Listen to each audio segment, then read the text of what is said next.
C'est quelque chose de sérieux, il faut s'investir? Oui, mais je dirais à 20 ans comme à 40 ans, si un couple on s'investit pas, s'il y a pas d'investissement, il y a pas de couple. Je veux dire, l'amour, j'aurais pas dit ça il y a quelques années.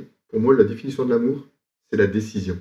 La décision d'aimer l'autre, la décision de rester, la décision de le connaître, de lui donner ce dont il a le plus besoin, tout en se respectant. C'est ça. L'amour, c'est une décision. C'est-à-dire, si le couple n'est pas la chose à laquelle on donne le plus d'importance, dans le monde d'aujourd'hui, le couple, il a peu de chances de survivre. Les couples me disent souvent, faire 1 heure par semaine de dialogue, vous vous rendez pas compte? Et moi, je leur dis, mais oui, mais si vous pouvez travailler 40 heures et pas consacrer 1 heure pour la relation, pourquoi êtes-vous en couple? C'est vraiment ça, ça répond à la question.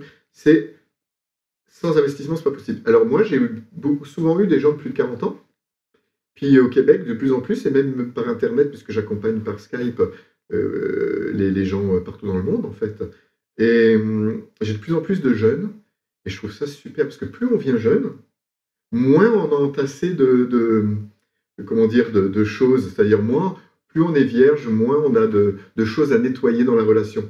Donc quand les gens ils viennent jeunes, moi pour moi c'est déjà gagné, je leur dis, quand vous venez jeune, vous avez, oh là là, c'est toute une possibilité par la suite de réussir. Parce qu'ils n'ont pas 30 ans d'avoir entassé des comportements, d'avoir mis des protections, etc. Donc moi je trouve que c'est fait pour tout le monde. Et plus ils sont jeunes, moi plus je suis content personnellement.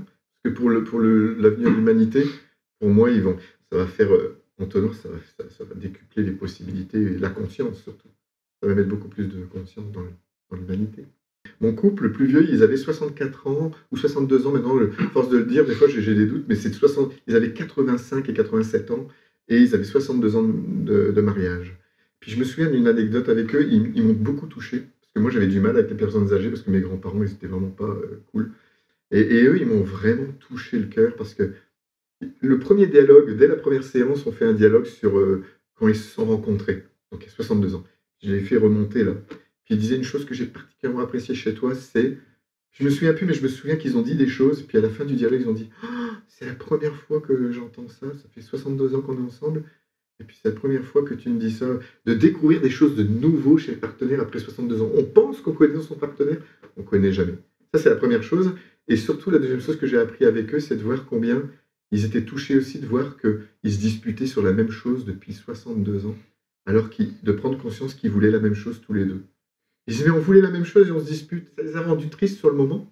Puis après, je leur expliquais que c'était super, au contraire, que peut-être qu'ils n'auraient jamais pris conscience. Donc oui, il n'y a pas d'âge. C'est simplement pour dire, il n'y a pas d'âge.